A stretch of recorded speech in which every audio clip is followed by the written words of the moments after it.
Bien, en el tema de la inseguridad se ha incrementado no solo el robo, las ejecuciones, los homicidios de sujetos que andan, de delincuentes que andan en motos y pues andan con el casco, además se ponen como un pasamontañas y luego el casco y algunos hasta lentes oscuros y son imposibles de identificar. Yo he visto además que hay muchos motociclistas, y que me perdonen la comunidad motociclista de la que yo por años formé parte, que traen la placa al revés, traen la placa de cabeza para que no se la puedan leer los arcos que hay de seguridad.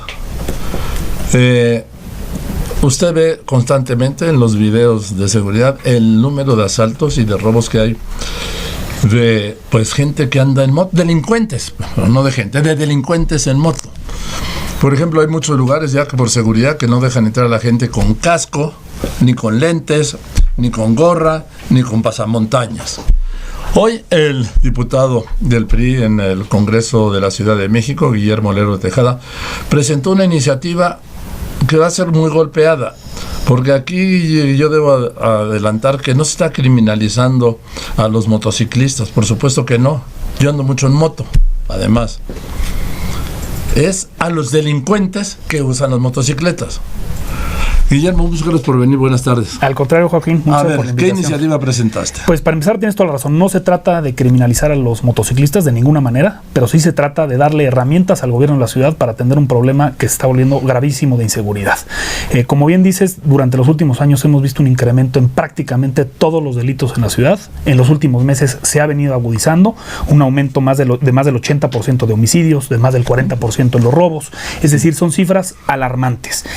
Y muchos de estos delitos se están cometiendo con delincuentes criminales que utilizan motocicletas para llegar y para huir. Y lo decías muy bien, se vuelve prácticamente imposible de identificar quiénes están utilizando las motocicletas. Entre 2010 y 2016, que son las últimas cifras a las que tuvimos acceso, se cometieron más de 11.500 delitos, 11.500 delitos con gente utilizando motocicletas precisamente para delinquir. No podemos quedarnos con los brazos cruzados, Joaquín.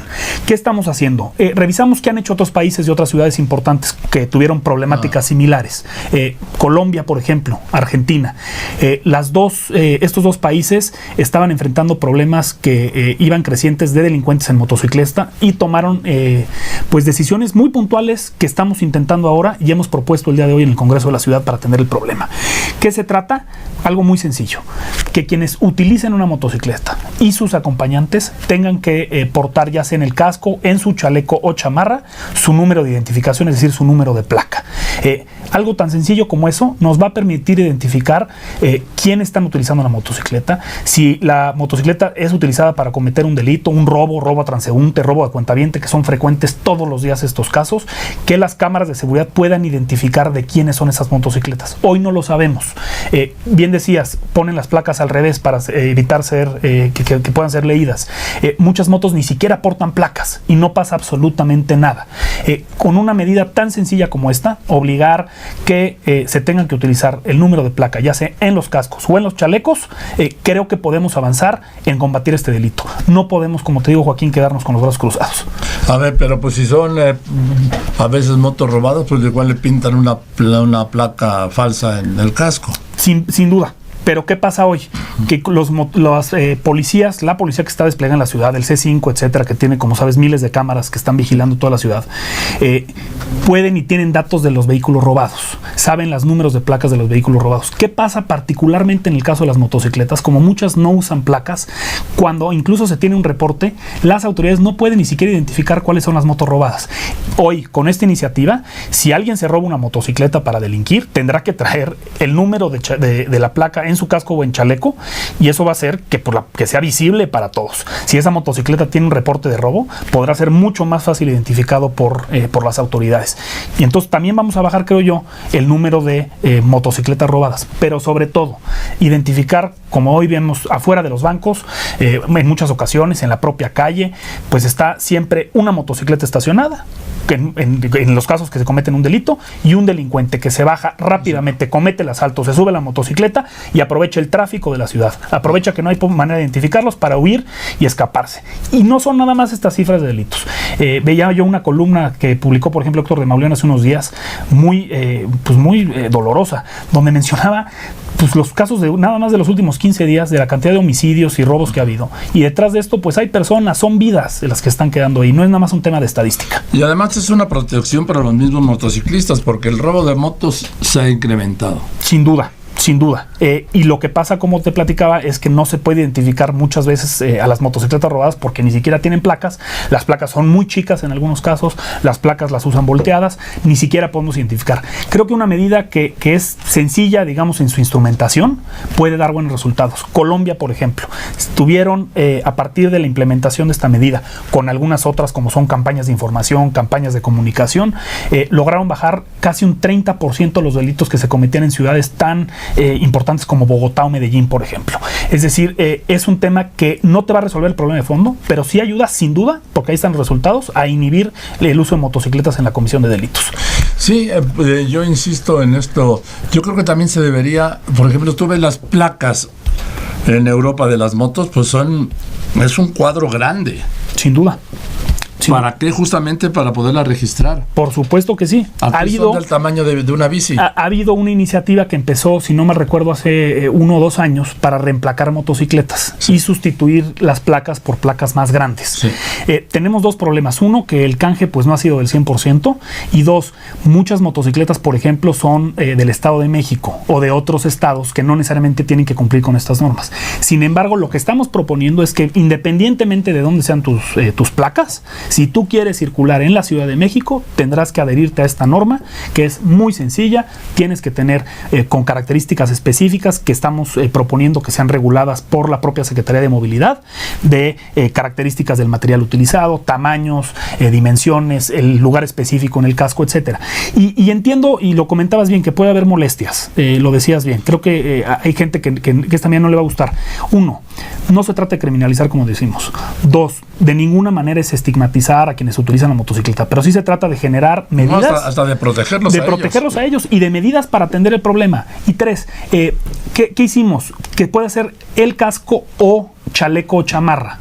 ¿Qué pasa luego con algunos, por ejemplo, clubes de motociclistas? Pues son cascos muy caros, sí, con diseños, etcétera, y no quieren ponerle necesariamente su número de placa ahí. Bueno, estamos abriendo la puerta para que se pueda usar en los chalecos o en la chamarra y entonces dejar el casco de manera limpia, digamos así, ¿no? Es decir, estamos dando, lo estamos haciendo. Bueno, ¿y qué dijeron tus compañeros los diputados de la Ciudad de México? Pues afortunadamente hubo una buena recepción, se adhirieron prácticamente todos los grupos parlamentarios a la iniciativa que presentamos. ¿Quién nos adhirió? Se adhirió el Partido Acción Nacional, se adhirieron varios diputados de Morena en lo individual, no como grupo parlamentario, se adhirió el PRD y el PT. Es decir, creo que hay suficiente tracción para generar este tema. Y esto nos tiene que generar, perdón Joaquín, una reflexión en general de qué vamos a hacer con el problema de seguridad en la ciudad. No podemos simplemente rehuirle al problema. Necesitamos todos en el Congreso darle herramientas al Poder Ejecutivo, es decir, a la jefa de gobierno y su gabinete, y tomar cartas en el asunto. Viene una ley importante, que es la nueva Ley de Seguridad Ciudadana para la ciudad, que tenemos que tener lista a finales de este año, para rediseñar el modelo de seguridad de la Ciudad de México, ¿no?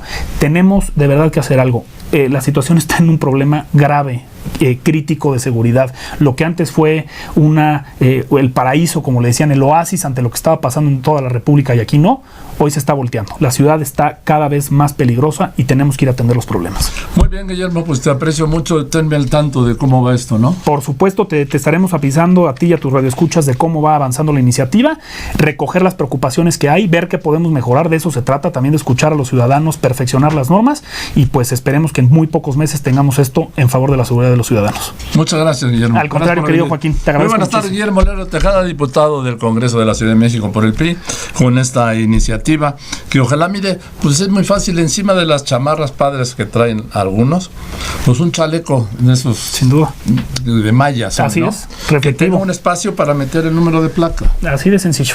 Así, con eso. En fin, pues yo voy a los anuncios y después de los anuncios, el caso del periodista Jorge Ramos, que al sátrapa de Maduro, pues no le gustó la entrevista y entonces le quitó el material, la suspendió, lo retuvo, ¿sí? Y finalmente lo deportó. Sobre el tema le voy a tener el Twitter que escribió el subsecretario de Turismo de México, Simón Levy, a quien voy a buscar a ver si mañana me contesta, pues para que me explique qué es lo que quiso decir en el Twitter sobre el caso de Jorge Ramos. La Cancillería mexicana envió una nota de protesta al gobierno de Venezuela por la detención de Jorge Ramos. Es el primer caso en que la Cancillería interviene así de claro en un tema con Venezuela. Una nota de protesta. Que así se mantenga. Todo lo que a usted le interesa del acontecer de México y el resto del mundo lo tiene Joaquín López Dóriga, aquí en Fórmula. Y en la mañana el presidente López Obrador respondió el emplazamiento, sí, porque alguien me dijo, es que fue una petición. No. Los vicepresidentes de Estados Unidos, y menos en este caso, no piden, emplazan y advierten, sí, para que reconozca a Juan Guaidó como el presidente interino de Venezuela. Lo que, insisto, el presidente de México constitucionalmente no puede hacer. Hay mensajes.